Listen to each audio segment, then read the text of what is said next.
Happy Monday, everybody. It's time for another Railside chat.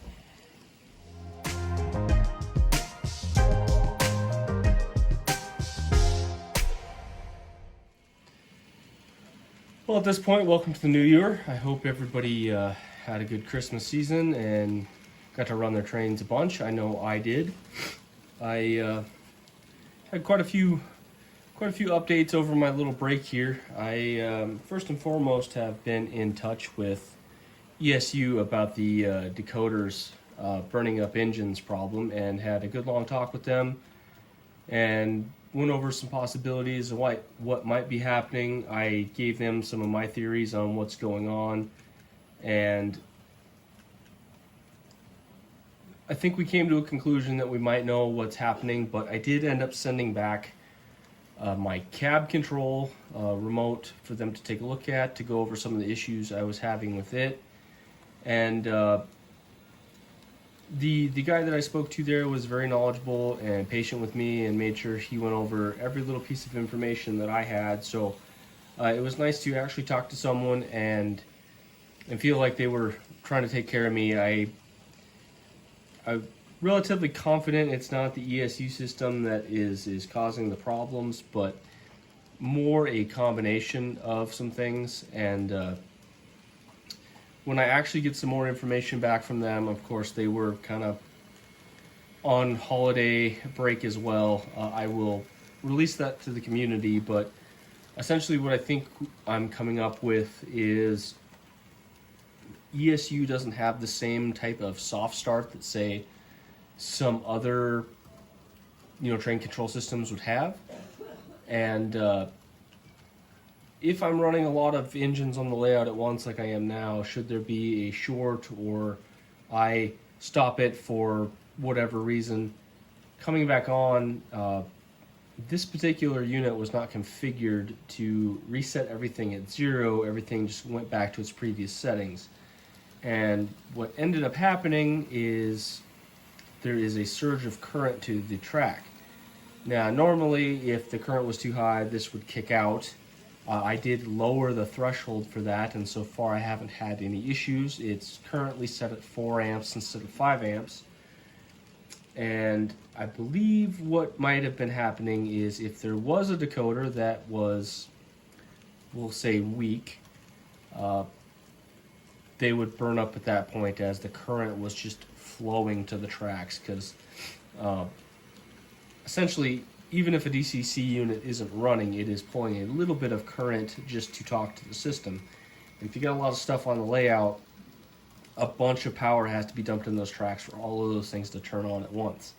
If anything happens to be the weak link in the chain, which is what I think was happening, those particular units would burn up.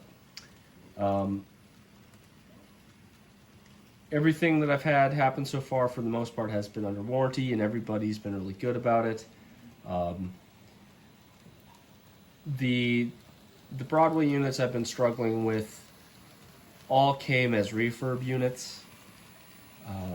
After I had all of the decoders swapped, basically every one of them that I brought in of those F units, they were refurbs, and the decoders all failed on every one of them. Since I've got them back, I have done a bunch of testing and haven't had any issues since. So I'm curious if it was kind of a combination of those. Now, some of the other decoder failures I can't necessarily speak to, but electronics do fail. But I'm waiting to get confirmation from ESU if they think I am on the right track. They are actually reaching out to the people in Germany, and if they have more questions, we might be doing some particular testing on this unit I have. But for the time being, I've got my unit back, and it is functioning, and no more failures as of yet. I kind of want to continue to do this on Monday. I kind of like just chatting about trains. It's one of the things that I kind of got into model trains for anyway, was just how cool they are, and I kind of like talking about how cool they are. So I'm going to continue to do this just to kind of vent or talk about cool stuff.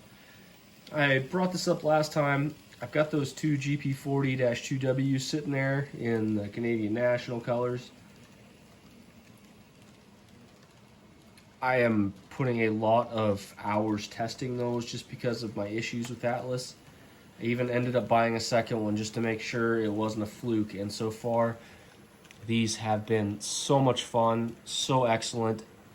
I'm so excited to have these on the layout, and I will be doing a review on these relatively soon just because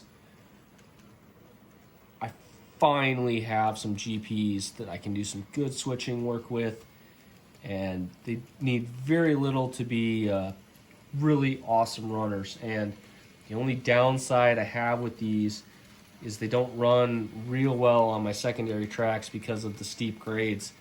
They run relatively low to the ground and they tend to bottom out and get stuck, and that's where they're parked in the siding right now. But I've got to tell you, I have had such good luck with those, and I'm really, really enjoying them. Speaking of updates, I will just pull them up here since I've got them. I went ahead and ordered a new motor because Atlas never did get back to me for my GP39-2. I've got it installed. And then I went ahead and did lock sound conversions on both my Montana Rail Link and my BNSF. I had been running these on lock pilots for a while now, just to test them to make sure I had them running properly. Since I did the motor swap on this, that's definitely what the problem was. Other thing that I ran into with this particular unit, not so much my Montana Rail Link, is the lock pilot versus the lock sounds are slightly different widths. And because these are not bolted together and have spacers, they use the compression fit. I noticed that with the lock sound installed, it was slightly narrower. The frame can come together just a little bit. And because of that, the motor is slightly proud of the frame. Allowed it to rub a little bit on the side of the body. Had to do a little bit of trimming in there and everything's back to good, but I was rather confused. I installed the lock sound on this and it grinded like nobody's business, and it kind of scared me, but that's all it was. Just needed a little bit of shimming and we were back to good. When I go to do the review on these, I'll talk about the sound files I got installed. I ended up kind of doing something different than normal. Generally for these, I would assume they'd have probably the same sound file. I went out and found two separate sound files, so they sound just a little bit different from one another, and it makes for a nice effect when they are actually running. So that is kind of a cool little thing that I got going on those. And like I said, now that I have the new motors in these and good quality decoders, they have been really quite good as well. The other thing that I wanted to talk about, I got my G-tail back from Scale Trains on warranty. It still has some issues, so I'm going to have to play with the lock programmer a little bit. I think it has something to do with possibly different versions of the sound files that they had installed, but I was messing with it and I tried the Function 9, I forget what that's called, where it allows you to mess with the throttle and just run the machine full throttle, that's what it's called, sorry. And it functions with the lead unit but not the trailing unit, and there's a little bit of jitteriness between the two, so I think I'm going to have to mess with some voltages on that. Little kind of unexciting to be, or a little bit heartbreaking to be honest with you. When I first got it, it ran so flawlessly, had the decoder failure, and then, oops,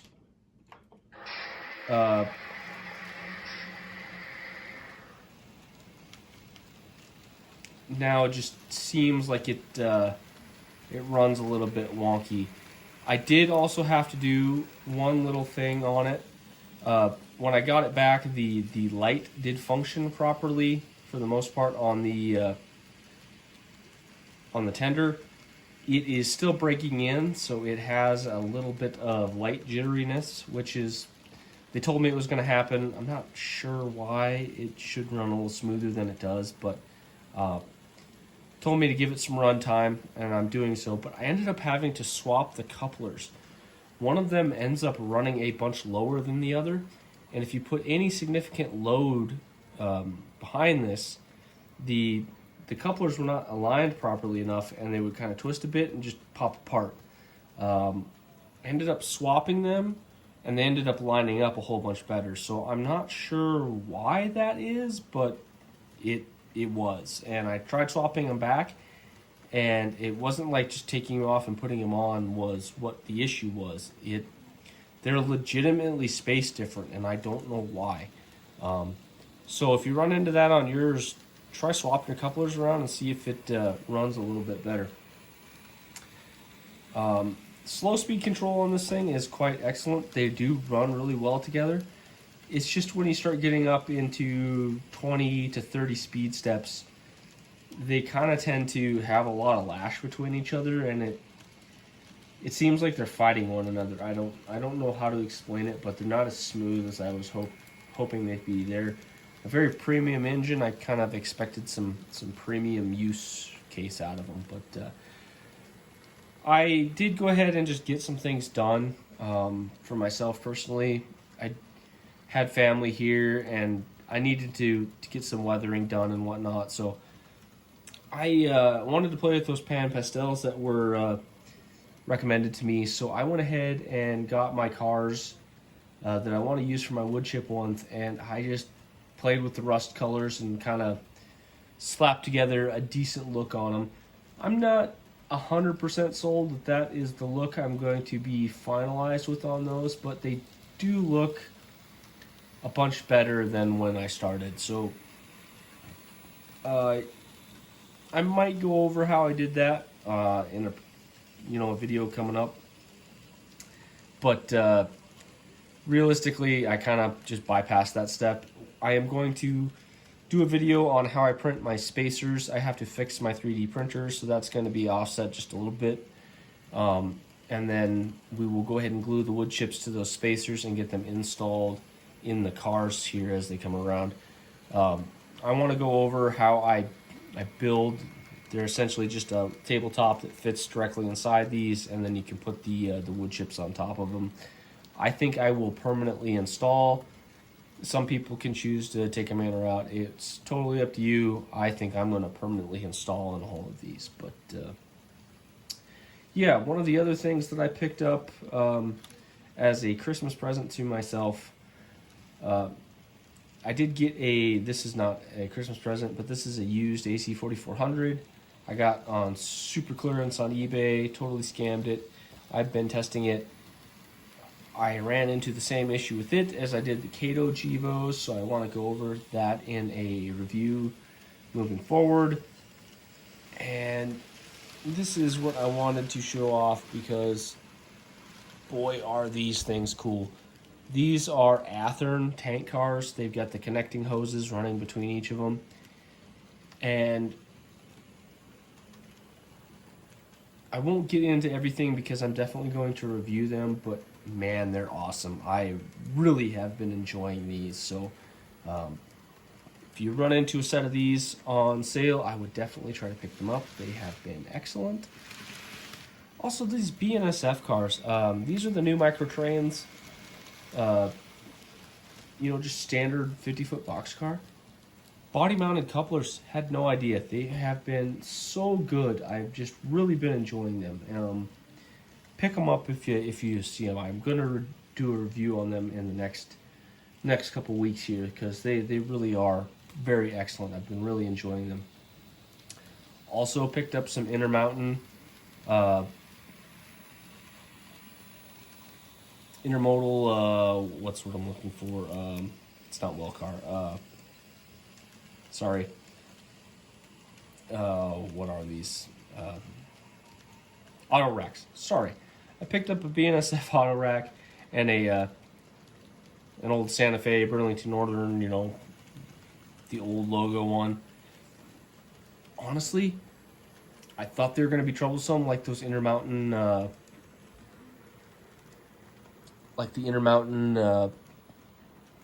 hopper cars I got sitting back right over there.